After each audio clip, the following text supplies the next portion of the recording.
Well, thanks everyone for coming. I recognize some of the faces. Some of you guys have been here before. Usually you see Dan up here, but Kremlab was nominated for KC Chamber of Commerce Small Business of the Year. Thanks. So tonight is the banquet to announce the top 10. So not to be rude, but my phone is at the ready so that as soon as I know, or they know, I know. So at some point I might be like, we won or we lost, and then I won't say anything. But we'll drink more. Yeah, exactly. Win or lose, we still did. Yeah. So my name's Kelly. I'm a designer here at Kremlab, and I help Dan co-organize Startup Grind. Usually I just take care of the event stuff, make sure there's food and booze and places to sit. And then today he made me wear a different hat. And so now I'm up here. My voice is kind of shot, so bear with me. And I'm also really nervous, so bear with that too. Tom's gonna kind of drive it over. Have a beer. That's what Working he for did me. But my throat just hurt so badly. I was like, better Alcohol not. kills germs, right? Hey, why didn't you bring that argument up like an hour ago? You should know that by now. I thought we should all take a shot before we got started. That would have been good. So one of the formats that we started last month and that went really well for us and that I think everyone really enjoyed is that we kind of do an integrated open Q&A throughout the entire thing. So you don't feel like you have to hold your questions back and wait till the end to ask him. Anytime you have a question, raise your hand and ask it. Like he's here for you guys. So anything that you want to know about, feel free to ask, because we want this to be worthwhile for you guys. Otherwise, why are we here, right? So ask away anything that you want, and that'll really help to kind of make the whole dialogue go pretty organically and get out what you want out of it. So without further ado, I'm going to introduce Thom Ruhe, VP of Entrepreneurship at Kauffman Foundation. He's going to take it away and kind of tell us how he got started and what he's from, what he's doing. So, forgive me for not being fully plugged into how the format of this goes. Daniel and I and Kelly met a couple weeks ago in my office. So as I understand it, I was asked to just give a little bit of my story first. Some of you may have seen me at the foundation. How many were at 1 million cups today? Yeah, that's a good number. And what a celebration. Props out to Nate in the back. Our featured photographer of the evening. He's getting a well-deserved bite in. I like to say, I'll start at the present and then jump to the back and catch up in between. I like to say in my role at Kauffman, I've got like one of the best jobs in the country. First of all, I get to work with like really talented, very cool people. And I know that's kind of like the thing to say, but in my case, it's like really true. Everybody in this room probably knows Nate much better than they know me. So I'm going to use him because he's here. I didn't know Nate, and I said today, I'm a simple guy of average intelligence, but I do have a gift of recognizing talent. And, last year we went through a big transition at the foundation, change in leadership, and you might, and of course, because of who we are, it's always in the spotlight, right? We have to be careful that anything I say offhanded or feel like I do something that's inappropriate, it gets picked up and it's, in the media, right? Got some tweets happening right now. So, it's not easy, right, to live in that kind of environment. And that was all happening. And we had this intern whose tenure was like finishing. Then somebody came up to me and said, he was just like, he was just tenure as an intern. Don't all of the interns have tenure? And, they said, we really need to keep this person here. And so I sat down and got to meet Nate. And, I was still putting together the team, the entrepreneurship team at the foundation at the time. I didn't even have the job I have now. The board didn't officially anoint me yet, right? I had worked in pretty much almost every department in the foundation. I was kind of this is a little dirty secret of the Kauffman Foundation. The Foundation of Entrepreneurship doesn't have a whole lot of entrepreneurs that actually work there. And I was one of only a few. As you'll learn here in a minute when I get into my background, I've started and grown multiple companies, exited and moved on to the next. So they didn't know quite where to put me, but they knew they wanted me there. So I bounced around about every 8 months, and I'll be at Kauffman 6 years in June. But so it was, I meet Nate and a few others, and I had an idea of what I wanted to do at the foundation, and frankly, I wanted to treat it as a startup. And drawing on my own experience, I know this much.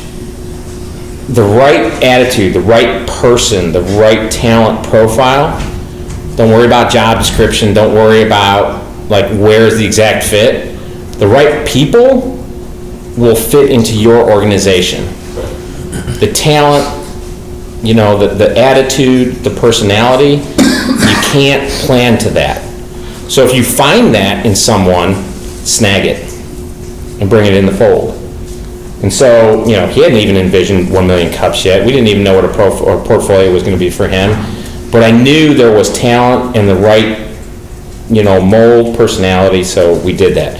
And he's one of several very bright folks. So that's how we were able to put this team together. And then when, things kind of transpired that I finally got put in a position where I had a little bit of authority and a little bit of budget, we put together this fantastic team that, hopefully you all in the community are sensing a difference for the foundation.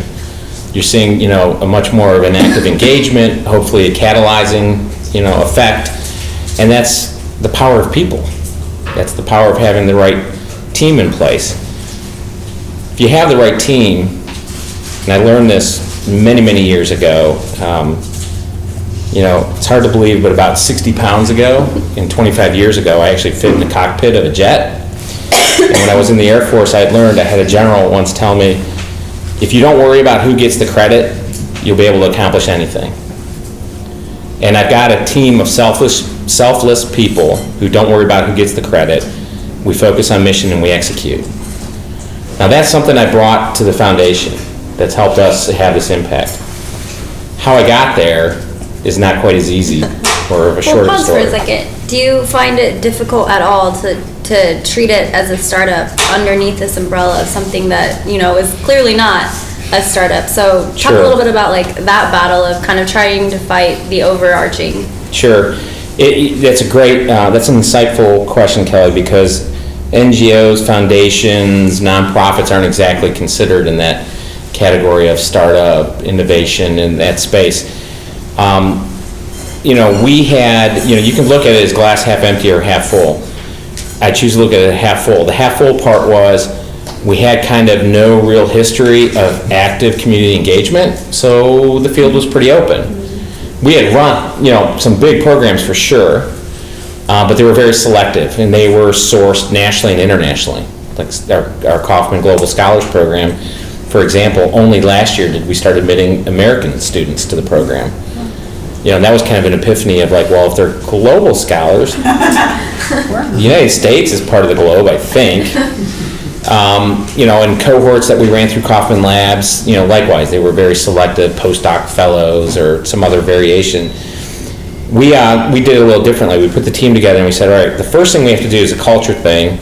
And for those of you who've been at the foundation, our campus is pretty big and it's spread out. There's 2 floors and kind of like a V pattern. And what I did was I sequestered everybody over in Kauffman Labs, the space that is Kauffman Labs. That space had been empty. And in fact, we were all scattered throughout the rest of the building. And in order to start affecting and demonstrating to the rest of the foundation that we were a little different, and hear the word different, not better, just different, I sequestered us all in one area so that I had the ability to massage what the culture that we were going to have, at least in that wing, that is Kauffman Labs. And those of you who have come to start up or to the 1 million cups in labs, you know what we're talking about. And we're all housed right there. That's important. For those of you who've ever done a startup, you know what that is. I mean, look around Kreml Lab. I mean, this is awesome, workspace. Thanks, Turnstone. Oh, I mean, it is. And you're not getting lost going down 3 flights of stairs and 2 hallways down there. If you've got to reach out to Dan or George, you can either shout over, shithead, I need something, or you throw something at them, right? They do throw a lot of things at me. I bet. I mean, that's the nature of a startup. Been there, done that. And so that's how we try to treat what was happening with the evolving entrepreneurship portfolio at the foundation. I have the good fortune of having lived that, so I know that becomes infectious. So I wasn't smart enough to figure that out. I just had the good fortune of experiencing it.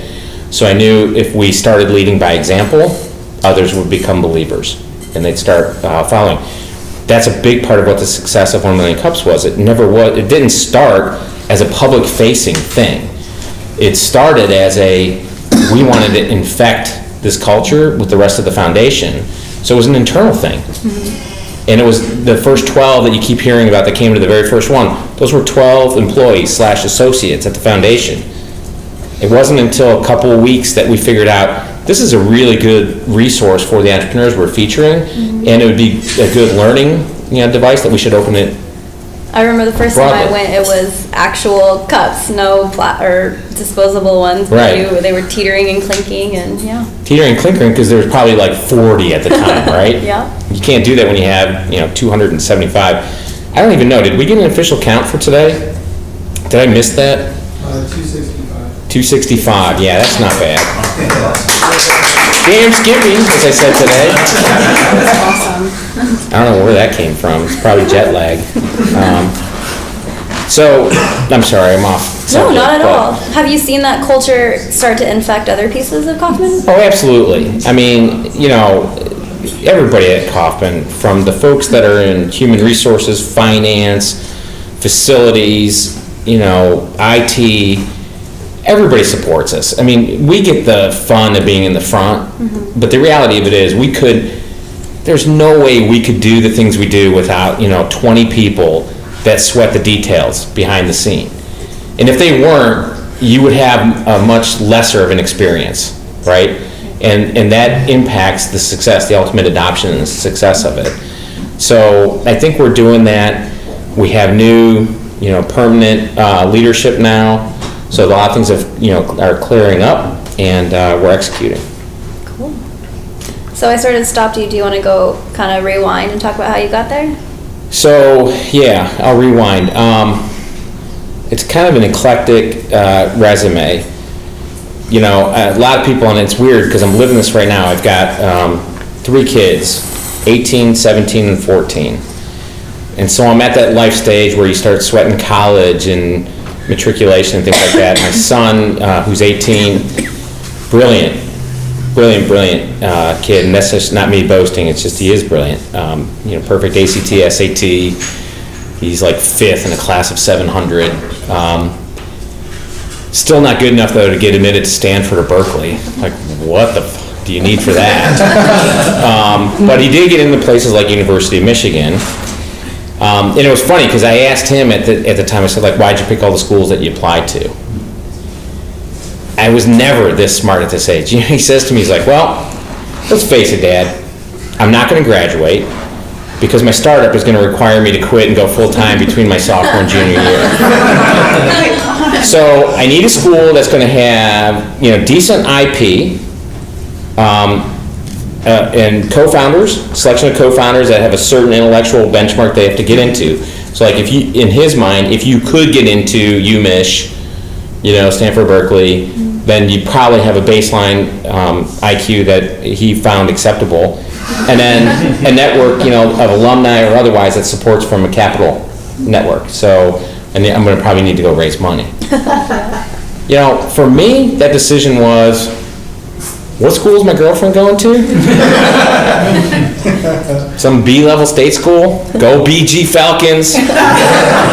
Bowling Green State University. And the other reality was, my parents are immigrants, worked a factory, didn't have any money. Told me I was going to go to college. I said, no, I'm not. And they said, no, you are. I'm like, all right, I'm going to go to a nice private school. They said, I don't care, we're not paying for it. Which is really unfair.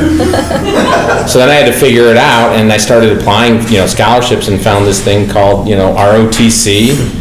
And, I declared my major. Now, this is going to date me. There's only a few people here as old as I am. But there were these computers back in the day called mainframes. And they were very large boxes. And they were actually chilled by cold water. That's how they kept them, functioning. And they were willing to give me a scholarship to go be a programmer. It wasn't like I had this passion. I graduated high school. I never touched a computer. That's how old I am. Can you believe that? I'm definitely old enough to be your father. Absolutely old enough to be your father. And that was the sum total and planning that went into my decision. I had a brother that went to Annapolis that was way too intense. I didn't want to do a military academy, but a scholarship I could do. And I joined the civilian branch of the military, which was the Air Force. We say tongue in cheek. Not as intense as the Marines. I had a roommate that was a Marine, jarhead, hoorah. We have one of our staff, J. Rob. He's a Marine, hoorah. Just not my scene. But that was the sum total of my planning, right? So, I mean, short of pissing into a fan, I mean, there's nothing more arbitrary you can do. I know this, though. I get through college. A lot of backstory. I end up being able to shift my vocation because I did really well in boot camp. And they say, we're going to let you go fly jets. I do that because that seemed like the cool thing to do. But I wasn't in love with it. Here's a reality. It's like, police work and pilot work and things like that. Like the public perception is like super cool, but the reality of it is not so cool. So like for every sortie that you fly that's like really intense and Top Gun-ish and all that crap, what they don't tell you are like the days that are spent in like briefings and downtime and boring time. And then they definitely don't tell you that your contract goes from 4 years to 10 years and that you're going to be TDY 300 days out of a year. It means gone on deployment, away from loved ones. There's a reason why the divorce rate of pilots is like 93%. So I didn't like that. I got out. Didn't you have a problem getting out? No, see, this was just dumb luck. So again, dating myself, this is 1988, and there was what was called the Graham-Rudd Reduction Act. There was a big reduction in the military forces. Back then, it wasn't this Tea Party craziness, and the political environment wasn't what it was. It wasn't taboo to cut defense spending. There was still reason in mathematics that applied to government budgets. And they had to cut 25% out of the military budget, so they took all these newly minted officers that just graduated, they just paid for 4 years of their school, and said, if you volunteer, we'll give you an honorable discharge, duty, or credit for time served, you get out. And I actually said to the Air Force, give me back my old slot, where I would just be some computer jockey, and I'll stay in. And then they're, the oxymoron of military intelligence, they said no, because all my aptitude tests in the Air Force were, very high, and they just said, no, you're doing too well, tough shit, you got to stay in. Which was just crazy, because I told them in the context, like, if you say no, I'm going to take door, B, and get out, which is what I did. So then I went and realized the second mistake I made, which was to get a degree in MIS and programming. I mean, nobody here really knows me, but you probably know me well enough to know that, like, I'm not a programmer. I'd come back, I got a job at Progressive Insurance right out of getting out of the Air Force. Before Flo was around. Way before Flo. As a matter of fact, in those days, they were the high-risk, they were like the general, believe it or not. Back in the 80s, if you got in a car wreck and the person that hit you said, I've got Progressive Insurance, you were like, oh, shit. Because that means you were like barely legally insured. It's a brilliant, Peter Lewis, the founder of that company, brilliant entrepreneur. Absolutely brilliant entrepreneur. That's a whole different subject. But I hated programming. Absolutely hated it. Because I gave like zero thought into what I wanted. I was not self-actualized. Like, I compare again to my son at this stage, like he's got a plan. I don't know where he gets it from, but I was just like wherever the wind was taking me. So I had to decide, like, all right, I'm miserable. I'd come in on a Monday, like, do you see the game? You believe that buzzer shot, or whatever, and it'd be like, what game? I recoded the assembler compiler. We got a 7% efficiency gain. I'm like, oh, this is my peer group. Like, that's not me. I can't do this. So I made it to a whole 11 months there and quit without a job to go to. I just could not do it anymore. And I remember when my last paycheck came in, my dad, again, my parents immigrated here, worked a factory, their whole life. Just hard-working people. And I got my last paycheck, and we were putting a deck on my parents' house at the time. So I was back there. I didn't have another job yet. I'm helping my dad, string headers and, the floor joists and whatnot. My last paycheck came in the mail, because I was still living at home at the time, and I opened it up, and I was making 36 grand. And my dad looked at my paycheck, and he was like, wow, that really takes some balls. And my parents are not vulgar, so that was almost like a real curse word for him to say that. I said, what are you talking about? He said, just that you quit that without anything to go to. You know how long I had to work before I made that kind of money? No. He said 24 years. Now, my dad had been, at this point, working at his company for 26. Wow. So that was like a real epiphany for me, right? I just had this perception that my dad made good, lots of money. And it was weird. It was like this weight all of a sudden hit me. Like, really? I mean, I'm right out of college, and I was making what you were making after 24 years. And I felt silly then, and I felt arrogant, like an arrogance that I didn't realize I had at the time. I became very self-aware. So all of a sudden I had this like anxious nervousness, like, okay, now I gotta find purpose. I need to do something. So I started doing some soul searching, and then I was always a pretty decent bullshitter, which translates to sales. Of course. And I found an entrepreneur in this dirty little industrial parkway. That was, like 6 miles from where I was living. And, he looked at me, and this was a first-time entrepreneur. His name's Bob Gregory. I don't even know if he's alive still. If he is, thank you, Bob. You taught me a lot of things. He was reselling used Honeywell Bull computer equipment. Again, didn't even realize there was a market for this. And there really wasn't in the US, by the way. These were mid-ranges. So there were the big mainframe computers, and there were these things called mid-range computers. RISC 6000 was the IBM product. Honeywell Bull had a bunch of series on the GCOS. See, the old guy's nodding. He knows what I'm talking about. The GCOS operating system. And this entrepreneur, who was living in an 1,100 square foot bungalow, driving a 7-year-old Buick, was rusted out. He just figured out a way to tween, and he was buying these, off deals, palleted machines when companies were upgrading, sending them off for scrap. But he had some guy in the back, air compressor blowing them off. And he said, didn't you say you were in the military? I said, yeah, I just got out. So like those ranks, and like what all the stuff on the collars mean, and how to do that socially? And I'm like, sure. So he offered me a job, $1,000 draw per month against commission yet to be earned. So I had, 36 grand in the hand salary, went, don't want that. And I'm gonna go to work for a $12,000 salary, which was really not salary, it's an IOU. Yeah. And he said, but go figure out how the government buys this crap, because he had heard that the US federal government was one of the largest purchasers of this type of equipment. And I just said to him, well, how do I do that? He said, I don't know, you figure it out. Why don't you start by going to the Pentagon? I shit you not.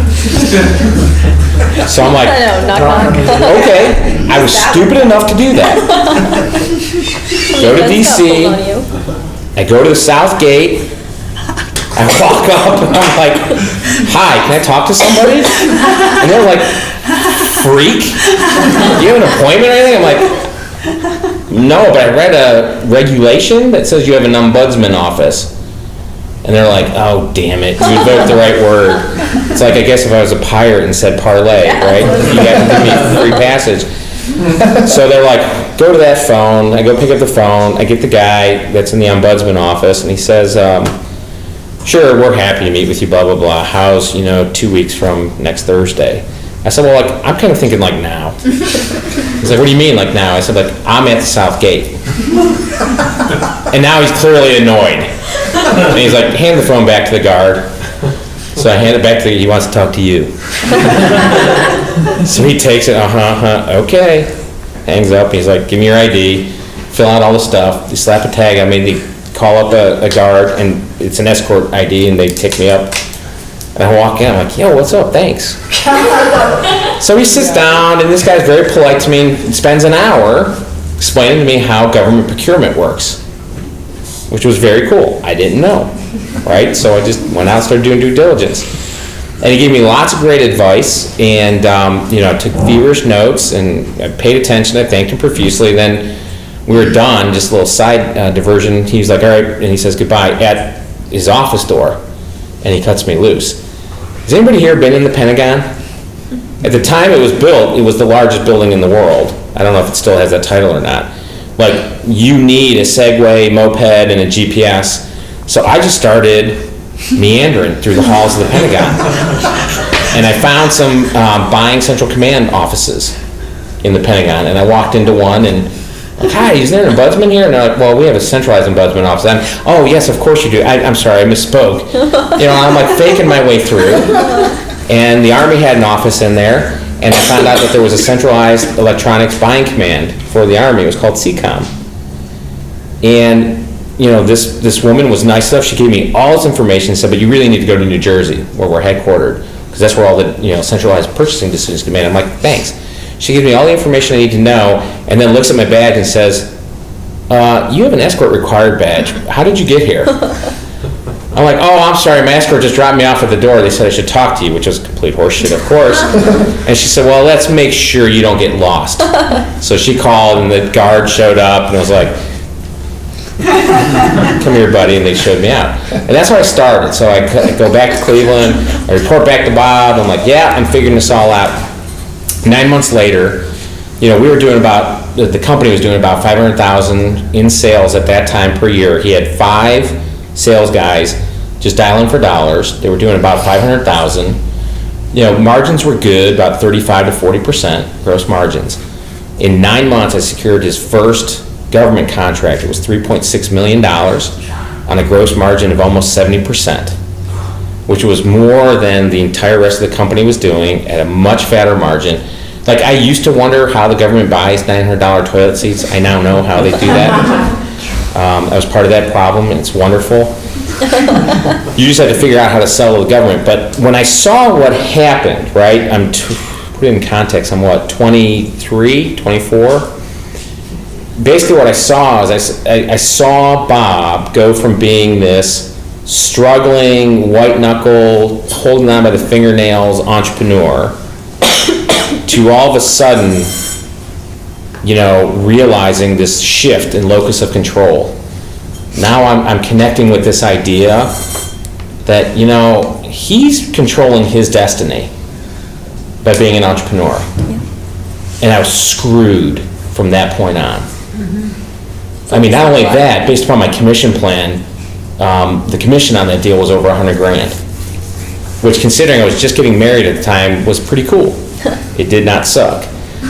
Because I told my then fiance, I told her I was quitting Progressive, 6 months before our wedding day, so that, like, if she took so much shit for me being an entrepreneur or doing something crazy like that, she could just break off the engagement. For all the in-laws that were there and questioning me at the time, suck it, because it turned out to be obviously pretty good. I can say that after now 24 years of marriage, something like that. But then, like I said, I got the bug, and I saw what that meant for Bob. And in the 3 years I worked there, Bob went from that 1,100 square foot bungalow into the 5,800 square foot, I think it was like a $1.2 million house, all the trappings that go with it. I'm not making a value statement on that, but it connected with the idea. And as is the arc for many people, you start realizing after a while, well, he's not so smart. I can do this too. And then you start going through that iteration process, that learning and discovery process. So from there, after 3 years of doing that, I got to bounce up to a company that was based in St. Louis that was doing the same thing, government sales, just at it was like getting called up to the majors. At the time I joined CSI, they were doing, I think, about $350 million a year. And in the 5 years I was there, we got the company up to $900 million. So I had the vantage point of seeing, like, growth challenges that go from like 0 to several million, and then if you're at this point to this point, and it's all different sets of growing pains. And it's hugely instructive. I mean, the things that I learned there, for those of you who are doing the startup journey yourself, what I'd say to you is probably the most effective skill that you need to do that kind of effort is selling, is engaging the public, is validating your ideas. That's there's so much benefit today in this world of starting new companies, like, with the internet, diminished cost of anything. Like, you can start a company for $50 right now. But one of the things that's lacking, that actually the new environment has diminished, is our social contact, genuine social contact. I don't mean all this Twitter shit. I mean face-to-face human contact. And that's a lost art. And what I learned there was the art of the relationship. Relationship is so important. I cannot stress that enough. At CSI, the joke we used to have was, and I don't mean to be sexist when I say this, it was a very male-dominated environment. But they would always ask, when salesmen swap stories, like, oh, this account's a whale, I'm going to get all kinds of, sales out of this account. The joke was, well, are you kissing his wife? Because we were expected to be very social with our clients.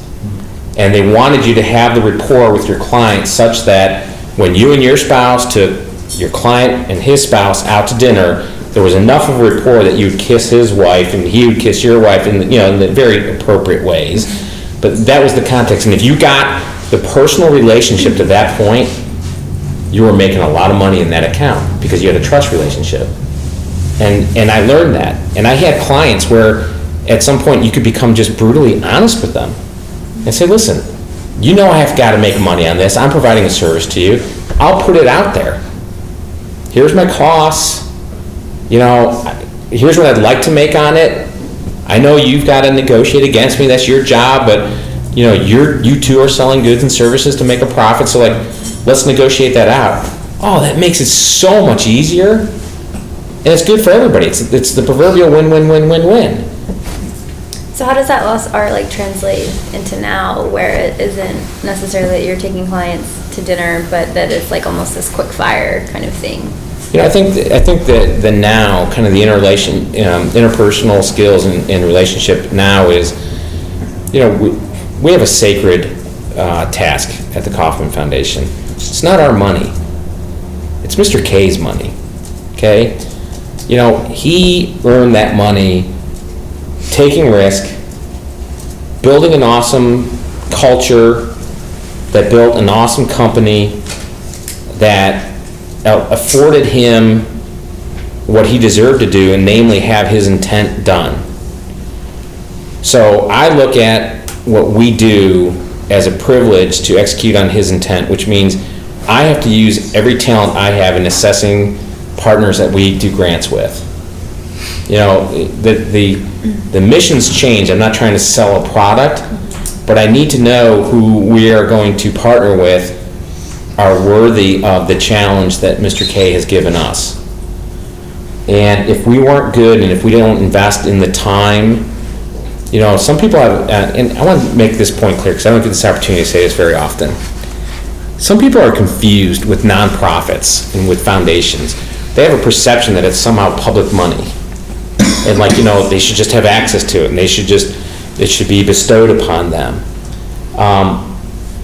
That's wrong. That is flat out wrong, okay? We abide by what's called donor intent, and any other big foundations are governed likewise. That a donor intent is governed by the Board of Trustees. The person that earned that fortune, that's set aside for this work, said, this is what I value. I want these values entrusted to those that follow, and I want that intent to be executed thusly. That's what drives us.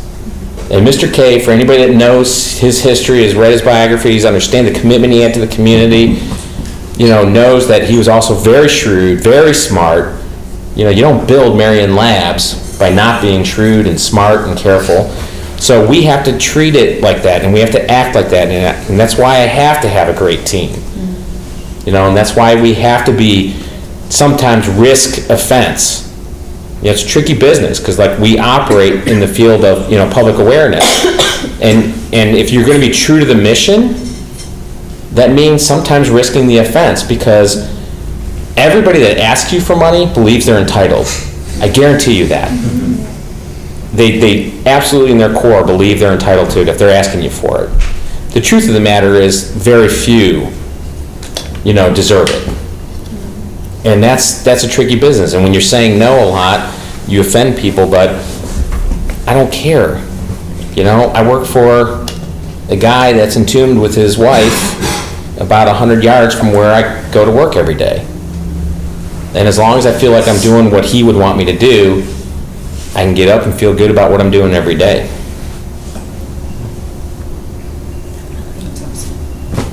It is awesome. So earlier you mentioned that your son's going to the University of Michigan, which is really funny because we have this prestigious university, KU, 30 minutes down K10. What can they be doing to attract students like your son That's a tricky question. As I asked my son, why he picked the schools, I shared with you what he said to that. I'm going to dodge the question, but I'll give you some thoughts about academia at large. I think, and I've spoken about this widely wherever I get a chance to keynote, I think academia is in the middle of a bubble. And by and large, they're all chicken shit, head in the sand about it. And I don't understand it. I'm at a loss to understand it. I've been all over the world. I went to Bangladesh in 2010 to do a series of lectures at universities at the request of the State Department and the Bangladesh government.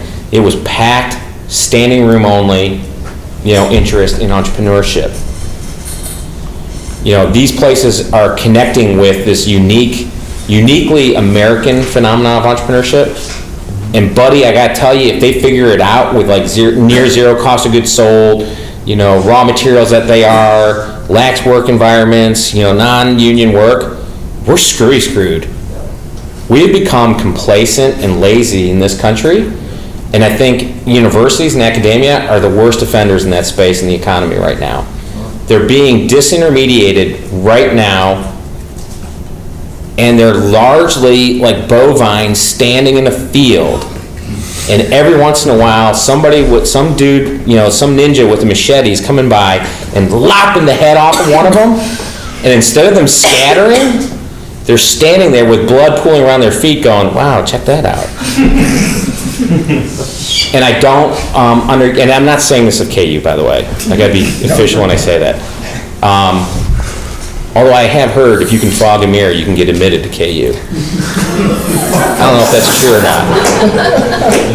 I'm from Cleveland, so I can say that. So I don't have an answer. They have to be a center of excellence. For my son, it's engineering. And the only reason MIT wasn't on that list because in addition to being a geek, he's a football freak, and MIT doesn't have a football program. But, Michigan, Stanford had a good run a couple years ago. Berkeley really didn't fit in that space, but we sent him out there and he fell in love with that culture and environment. You've got to be relevant to the audience you serve. And if you're settling, in my opinion, too much of academia is settling. And another frightening statistic I heard too was in the next 5 years, there's going to be over 75% of academic leadership is going to turn over. And depending upon what day of the week you catch me, I get really happy and excited about that news. And on other days, I'm like really anxious about it. Like, holy crap, where's the transition planning? How are we getting the right kind of mindsets to follow in that footprint? Because that'll be problematic. But if I had my druthers to every chancellor, provost, president, I'd look at him and say, have you not followed the music industry and the print industry? Yeah. My kids have already taken Steve Blank and Bob Dorff's Udacity course online, Stanford course, for free, through Udacity. Knowledge is being dispersed. You're no longer the sole keeper of knowledge. This thing called the internet is putting that out there. So unless you can figure out, I think the big R&D universities will survive because we still need knowledge generators, new knowledge generators. So there'll be a role there. But even there, colleagues of mine at the foundation can point to data that says they're not commercializing enough of it. It's a lot of research for the sake of research, and then it sits on a shelf, And in my past experience, the place I was at just before the Kauffman Foundation was an economic development organization that acted like an angel fund. And several of the portfolio companies we invested in were old timers like me and older, going in dumpster diving, if you will, in universities, finding IP that's been on the shelf for like 10, 20 years, and said, well, damn, there's like 6 great company ideas right there, and they're extracting it out of there, because in academia, that entrepreneur gene is lost, dead, or drummed out. You know, if you want to make it so that my kid and others want to go to KU, it's on KU to make the compelling argument to say, if you're a bright person with a bright idea, if you come here, we're going to turn that into an awesome company for you. How many schools do you know have that value prop for their students? How many schools, for that matter, even take students with a true consumer mindset that we have to convey a value proposition to them? Damn few. I'll tell you who is. The for-profit universities that have popped up in the last 10 years. Phoenix is not the joke today that it was 6, 7 years ago, and other such schools. It's interesting. A couple weeks ago, I met with an entrepreneurship professor at NYU at the Stern School, and one of her colleagues, she shared an article with me. One of her colleagues was featured in an article that Time magazine published, and he stated that most academic universities, as far as tech innovation and venture capital goes, is lacking 10 years behind of what's really going on today, which I thought was really kind of interesting from a student myself point of view, and kind of really honing in on that. I could kind of really validate that and agree with it. Oh, sure. We had a kid at, on that. do you remember Finect when he presented at 1 Million Cups? Anybody here? Hey, what's his name again? Hunter. Brilliant. He's also a graduate of the Blue Valley CAP system, which I love. Yeah. What a brilliant program that is. Let me divert for 1 second on Blue Valley CAPS. You know what I love about this program? It's a high school program that is going to change the narrative of what graduating kids are going to expect from their colleges. So I think, now, and I just lived this through doing all these campus visits with my son, here's our awesome rec center, millions of dollars, thank you very much. Here's our awesome new dorms, $1 million. We got great food now, but guys like Hunter are coming out of a high school program where they now have developed their own IP. They now have an idea, and they're saying, I got to turn this over as an invention disclosure? I got to put my fate into your hands? If I want to commercialize this, I need your permission, and you're going to have a cut of this? What are you doing to advance this?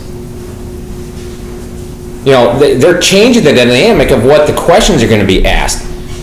It's going to be taking that and flipping it on its head. So to the point now of your question in the article and saying that they're 10 years behind, that is precisely what Hunter said on stage, unscripted, at 1 Million Cups. Was a KU student. And then he dropped out. And he was asked, why'd you drop out? He said, stuff I was learning was 5, 6 years behind. Even back then, this has been true for decades. So when I graduated Bowling Green with my MIS degree, went to Progressive, the very first thing, they don't let you touch a piece of code that's in production.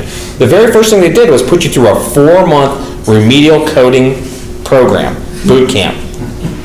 It's also where I learned that, good programmers write good code, but great programmers steal good code. Seriously. I remember my first real roadblock. I had to go debug something. I couldn't figure it out, and I tracked down the original engineer who wrote the code. I said, I cannot recreate your the flaw in this in the data. How'd you do it?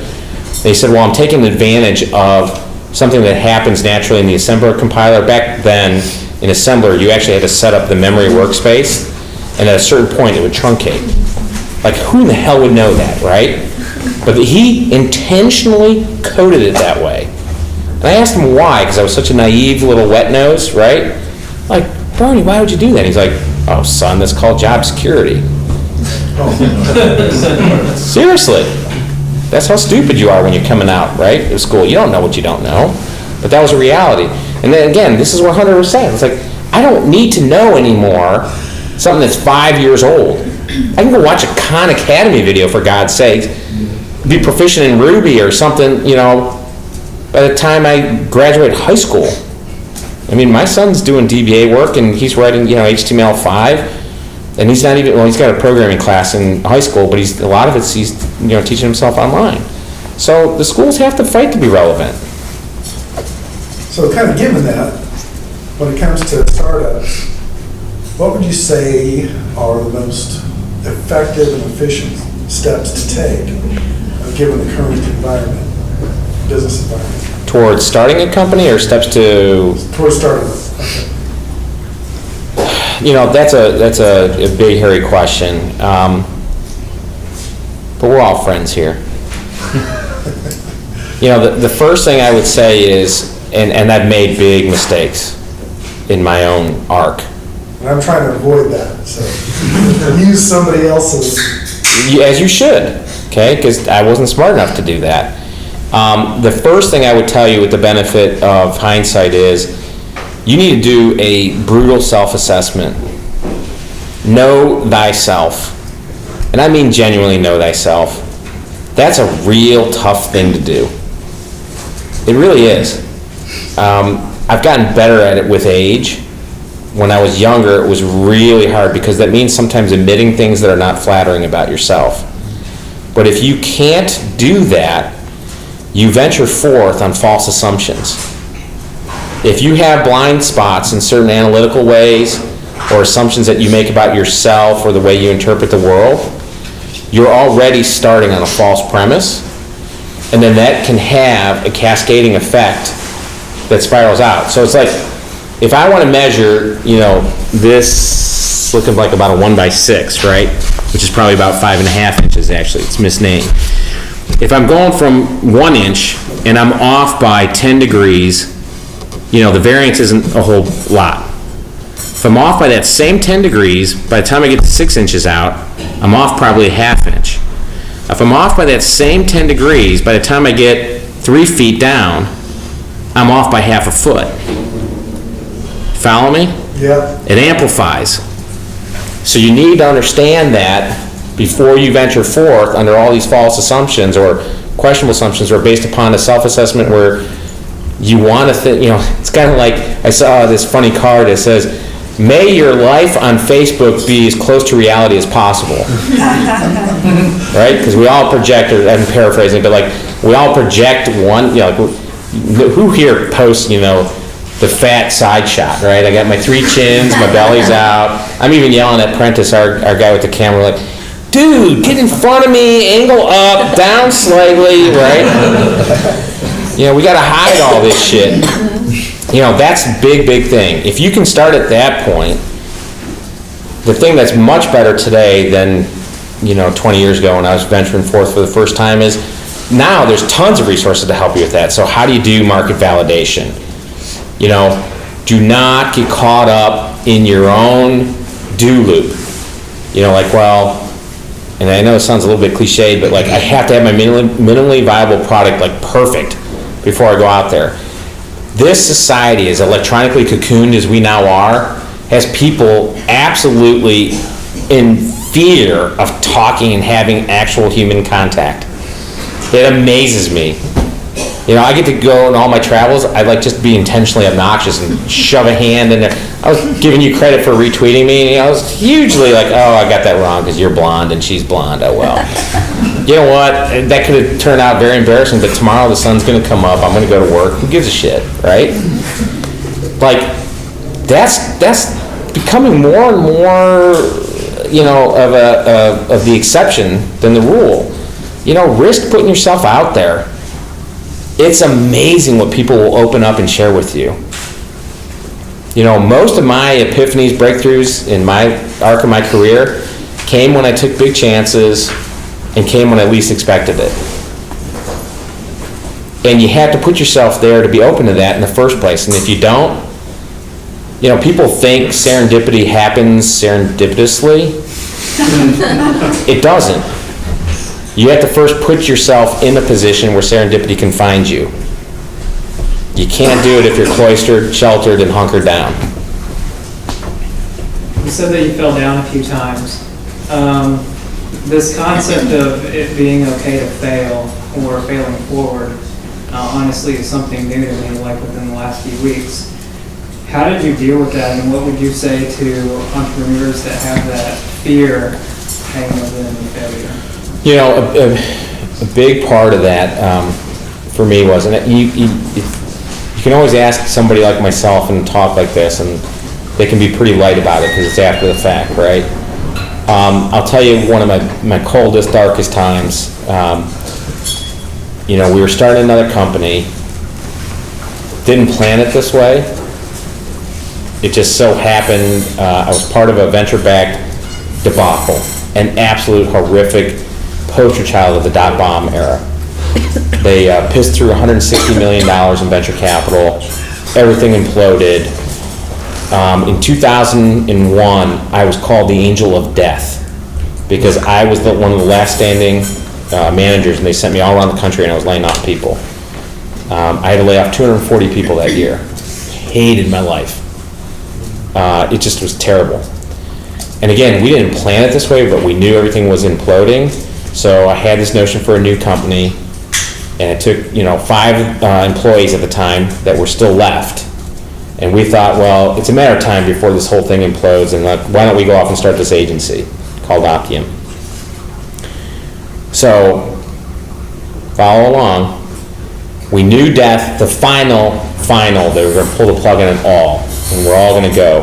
We had the last 40 employees in Cleveland, and I was the captain of the Titanic there.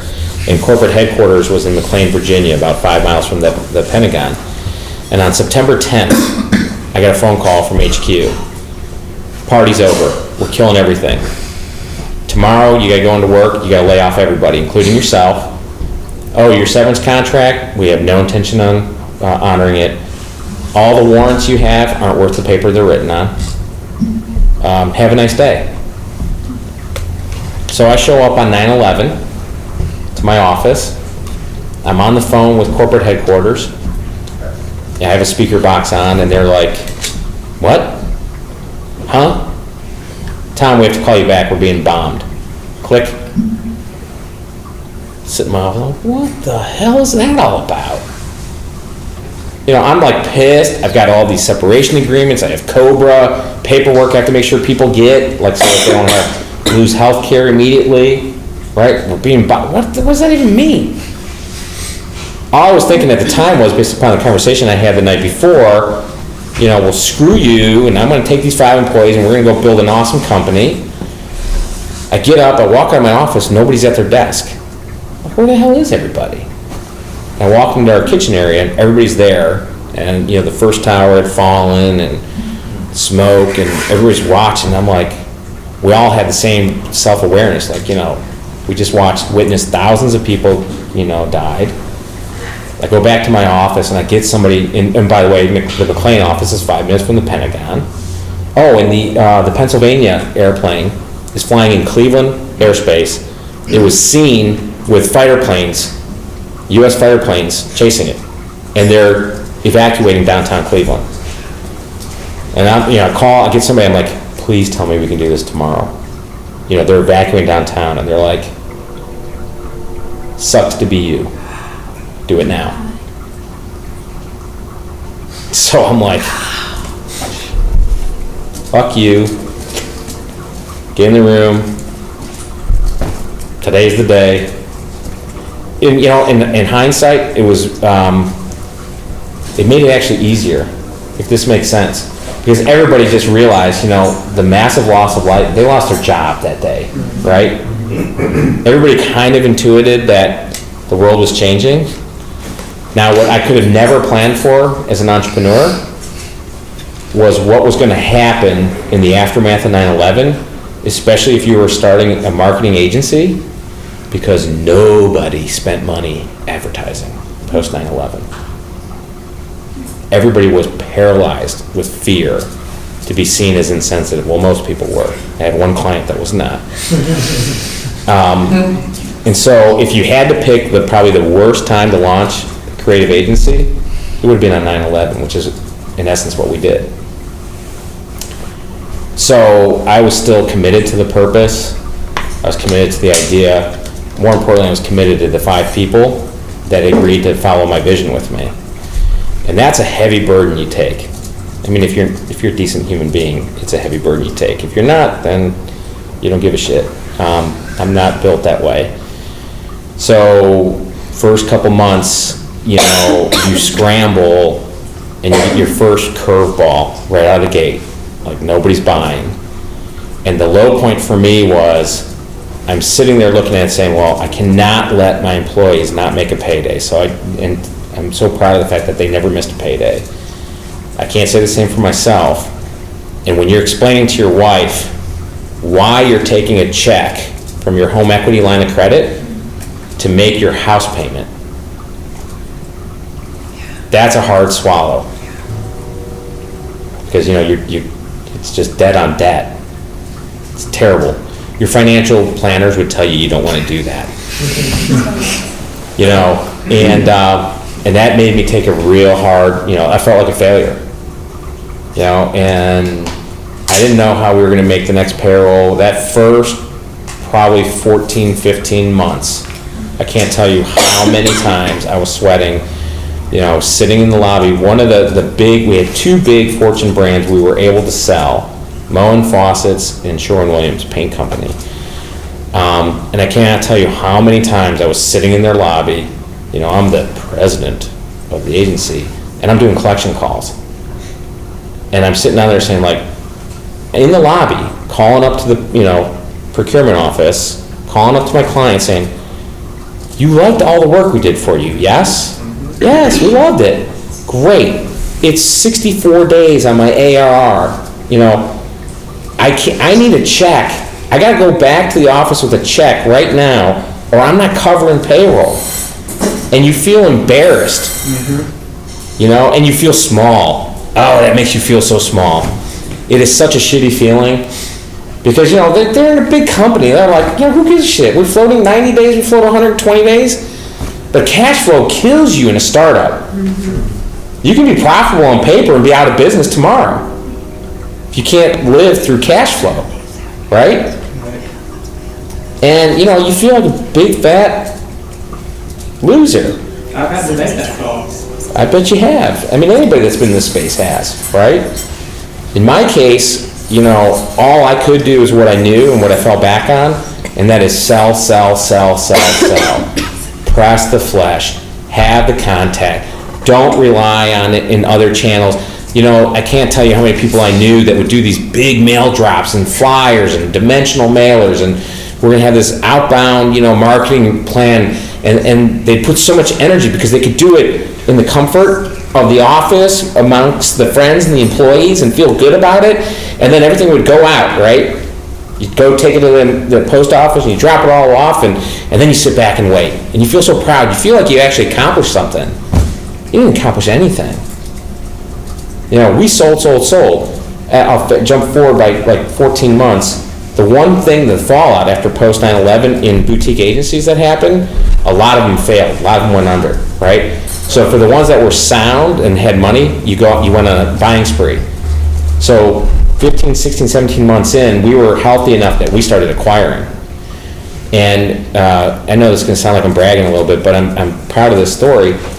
It was the Friday before the 4th of July weekend on 2002. And we were, my partners and I were at the offices of a competing agency, a little boutique agency, 12-person practice. And agencies like that, all they acquire are client lists. You don't really buy assets. You're just buying clients. That's all it is, to be honest. And it was a father-son team.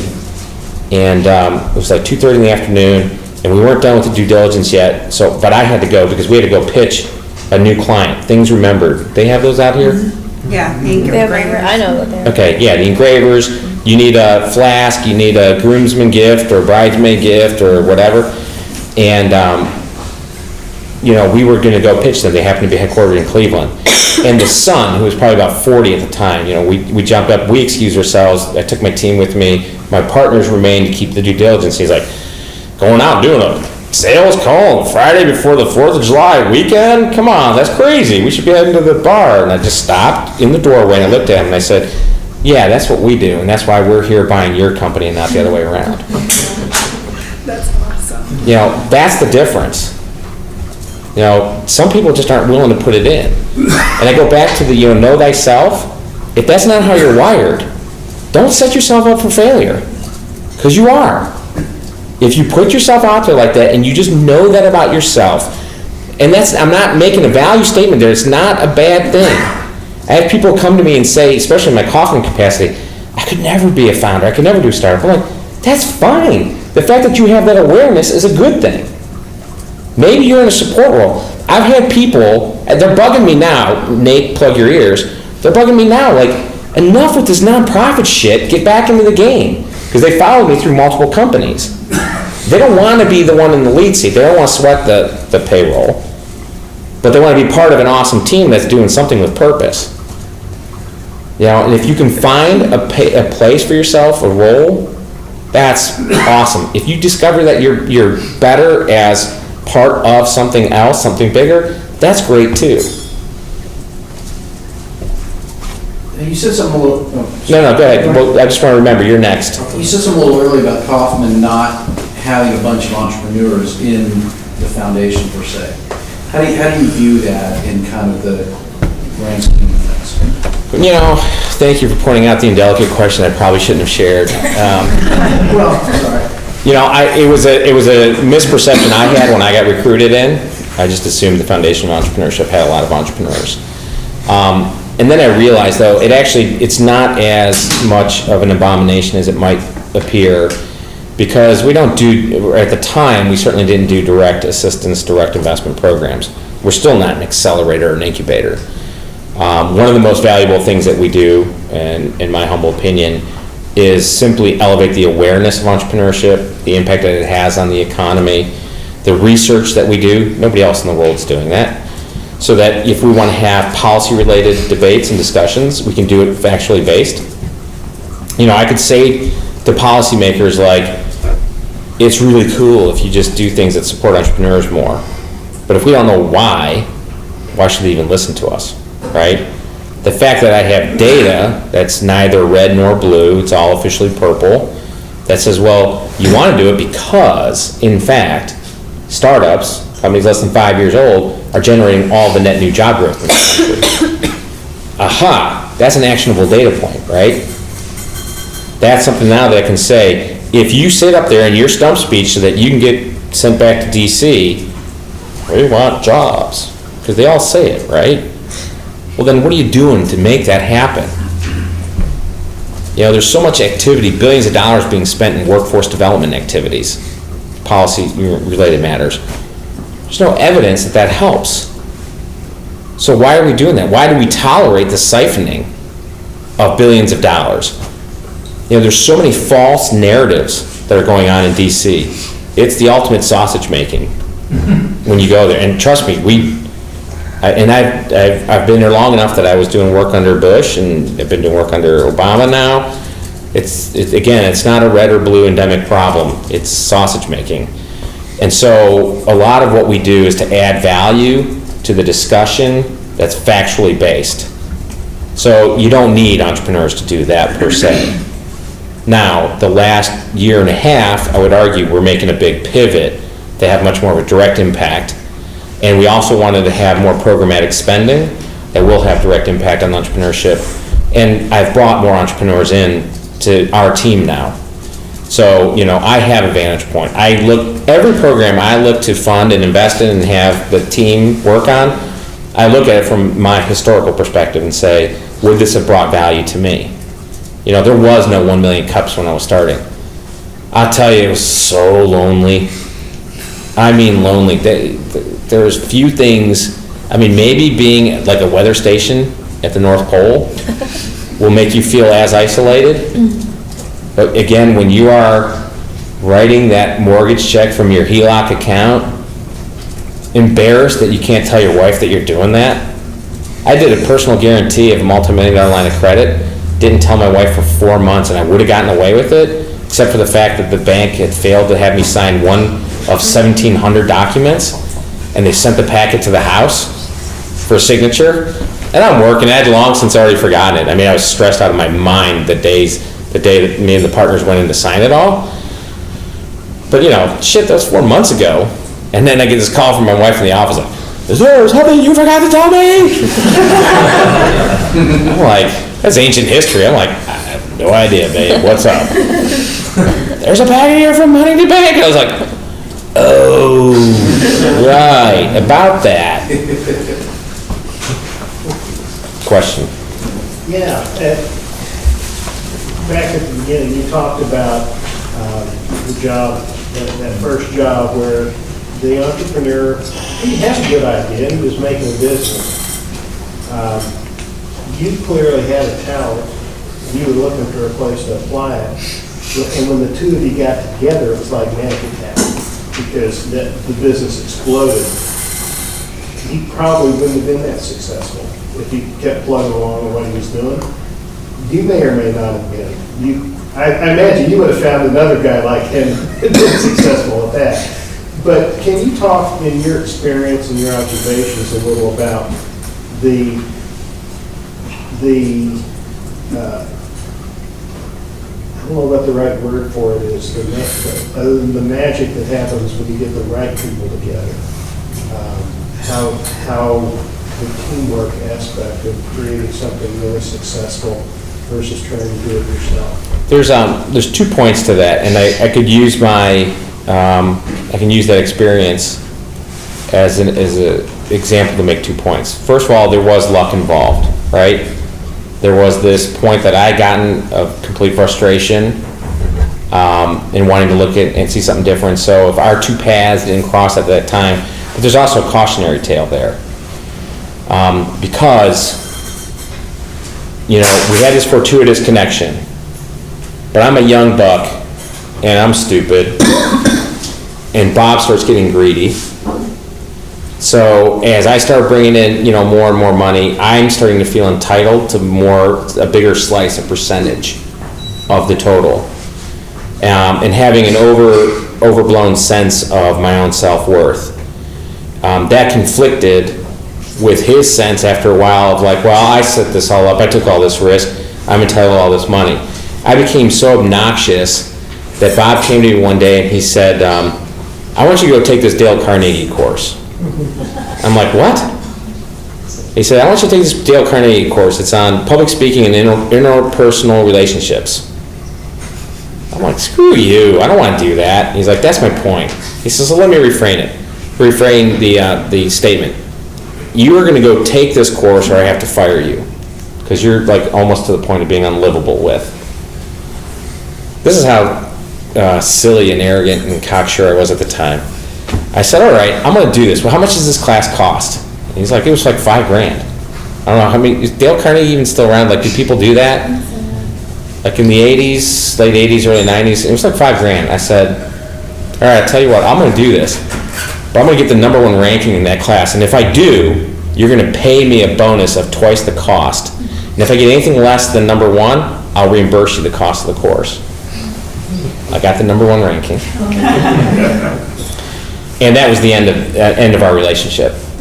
So, like, you know, he resented that, and I resented that, and I grew out of that business, and I went and found, I got called up to the majors. I found a company that, you know, the St. Louis-based company that was doing it on a much larger scale. Like I said, $350 million. And I looked at, and all they did was, I actually stole 2 contracts from them. The truth about government contracting is, first of all, the U.S. government is the single largest acquirer of goods and services in the world. But it's very bureaucratic, very hard to do, which is why less than 2% of U.S. firms actually sell to their government. But there is an incentive. If you figure out the rules, you can game the system. The government procurement work I did is the only work I ever did where you can force the client to buy from you. There's a legal, contractual way, if you know how to game the system, you can force the government to buy from you. And I became a master at that. And in fact, it was my lawyer, because I sued the government routinely to take my contracts, because I knew how to be compliant. And it was a mutual lawyer that I was using and CSI was using, you know, he made that introduction. And now, benefit of hindsight looking back, Bob and I both screwed that up, right? There was no reason why we shouldn't still be working together, because Level 6 went out of business within 3 years after I left. He started trying to raid whoever was doing the government work from another company. Turned out he was still working for the other entrepreneur and just pilfering contracts back. Got all ugly. He didn't know how to manage the growth of a company. And that's just unnecessary. That's unfortunate. But you live and you learn. I got paid back, if karma has anything to do with that, years later when I went into another partnership, and I learned that there's a reason they call phantom equity phantom. It's vapor, because my then partner basically was cooking the books. He had 2 sets of books. And I remember watching, revenues go like this, margin go like this, but my net income was flatlining as if we were basting out, and I couldn't understand that. And I'm not smart, but I'm not stupid. And then I started seeing the P&Ls coming through, and I'm like, how is travel and expense going up as much as it is? I'm the VP of sales. I have to approve everything. All expense reports, everything, we're down. And then I realized, my partner then had 7 kids. It's like, you took your family to Disney World for spring break. And there's $12,000 hit on my company P&L for travel and entertainment that month. Now, when you own a company, you take certain liberties on how you regulate life, and you blur. I'm not giving that as advice, by the way. But that was impacting my wallet. So, lots of lessons learned, and I wasn't smart enough to nail down that and to be exact, and I didn't understand that the accountant that he went to high school with was loyal to him and not to me. These are things that just life has to kick you in the teeth every once in a while to teach you that. So I'm sorry I lost the thread of what the question I was answering. No, it's just about the interplay between partnerships, co-founders. You live and you learn. Noam Wasserman's Founder Frustrations book wasn't written back then. The interesting thing when I read that book was just going, oh, yep, applied to me. Oh, yeah, did that one. Yeah, that scar I got right here, that was when that happened to me.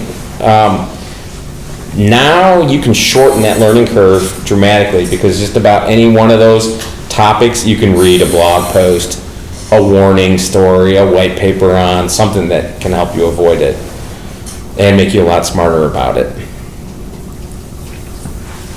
So we have to pretty much kind of wrap this up. But I did want to end with another question. I'm going to make it a part and parcel that are totally separate questions. But can you talk a little bit about work-life balance? I mean, you and I talked a little bit about it before. And then to end it with how, the future and how much longer you really plan to grind it out. So I'm not a good example of work-life balance. I'm just being honest. I'm not a good example of that. You told me that you took, so you travel a lot, and you have that, webcam thing set up so that in your house you're working and you can see into your house. You're not really there, but you're kind of there. So I travel about 100,000 miles a year for the foundation. My wife, children live in Cleveland. I have an apartment here on the plaza. Most weeks I'm here Monday through Friday. When I'm not in places like this weekend. So Thursday until last night, I was in Seattle. I've traveled internationally, like I've already referenced. The equilibrium we've kind of struck is my kids are now at this stage in life. Pre-kids, I was a road warrior too. My wife and I waited 6 years before we started having kids. It was cool because we were dinks. Dual income, no kids. She had a career, I had a career. Friday, Saturday, Sunday, we went out every night to dinner. Life was good. And my wife doesn't mind the fact that I'm not home all the time. I don't know how I should feel about that. And 2 of my kids don't look like me at all, but it works for her. So my kids, so then when we started having babies, I stopped that completely. I didn't travel at all for years. And it really wasn't until I came to Kauffman almost 6 years ago now that I restarted this lifestyle. What's made it tolerable is new technology. So I have, in my home, I have a massive Apple computer. The kitchen, great room is kind of like the heart of our house. And so most evenings, we just open up a Skype channel and we just leave it open. So like I see my kids kind of walking through the frame, you know, I'm beaming into the kitchen. I'll have it on the side of my desk at the office or in my apartment here. And I can see life kind of happening and feel pseudo there in part of it. And that's cool because like all of my kids' friends know me that way too. So it's always, I'll see a strange face pop on the screen. Hey, Papa Roo. I'm like, hey, Person. you. Forget names. You know, my wife will get in a spat and I can hear it. Like I'm sitting there hearing like my son, you know, mouthing off and she'll be like, go talk to your dad. You know, and I'm like, don't piss off your mother. How hard is that? So we figure it out. We figured out when Dan, you and I spoke, I was feeling a lot higher energy on it. One of our colleagues, Diana Kander, and I were talking about this last night. She actually picked me up at the airport. And I said, you know, that's really nice of you to pick me up. I appreciate that. And she's like, are you kidding me? I need to get some FaceTime with you. And I figure if I have to do that by picking you up at the airport, we'll go out to dinner and I'll take that. But I don't know how you're doing it. And I'm like, yeah, I was feeling a little like, I don't know how sustainable that is. Because it's hard. You know, the work we're trying to do, I just think is that important. Yeah. You know, I am convinced, I've been kind of, what's the word? I'm screwed because I've seen how the sausage gets made. You know, I'm convinced this is not going to happen from a government agency, a policy. Anybody heard me this today? I said, we are the people we're waiting for. We really are. It's going to happen at the community level. So, you know, I'm willing to take the crazy flights and red eyes and all the nonsense that goes with that because, you know, I think because of my kids. Somebody asked me what, like, my greatest, Bridget, where are you? Right here. You asked me, right? Like, what brings me most pleasure earlier tonight? Alive. What makes me alive, you know, and what did I tell you? Serving my kids, right? Protecting their interests. So that's the deal I sell myself to say that, yeah, I've got balance in my life. I could imagine other people looking at it going, no, that's not balance. That's placation. That's you're selling yourself something. And there's probably truth somewhere in the middle. But it's that important. It also gives me great pride.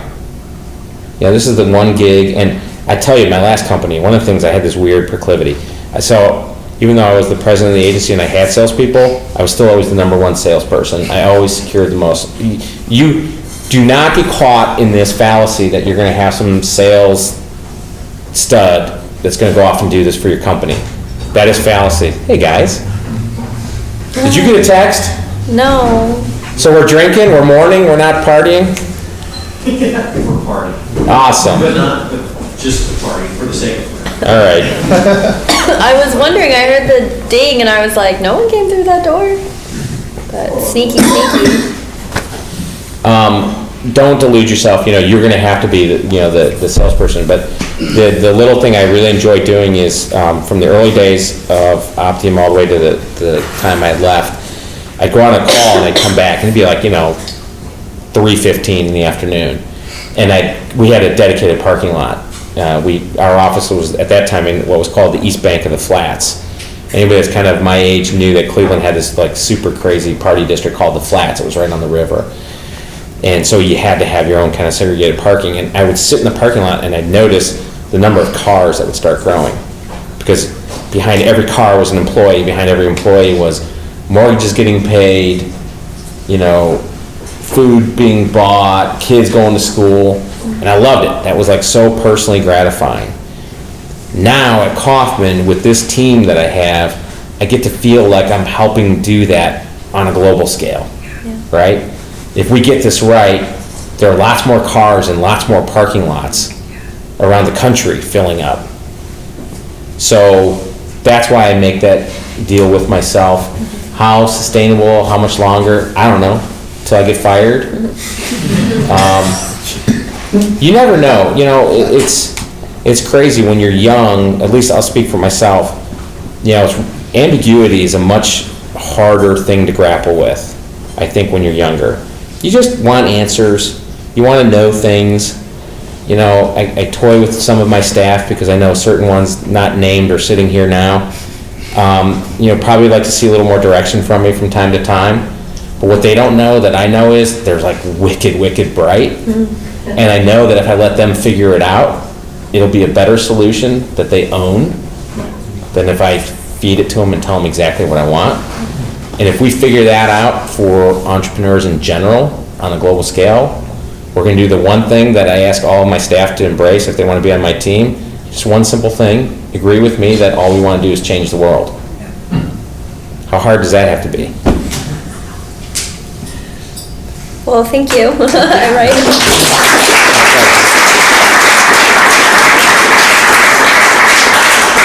Thanks for having me. Our pleasure. Thanks everyone for coming out as well. Feel free to chomp on a few more bites. Yeah. What do you normally say for closing statements? May 30th, the annual meal. Yes. We'll be right back here again. We'll have wings from Ezzy Reswood's Wings. What? Ezra should have brought wings today. We took the whole E-Ship team to go see Ezzy after he launched. Nate, we gotta get on that. I want a Wings 1 million cup warning.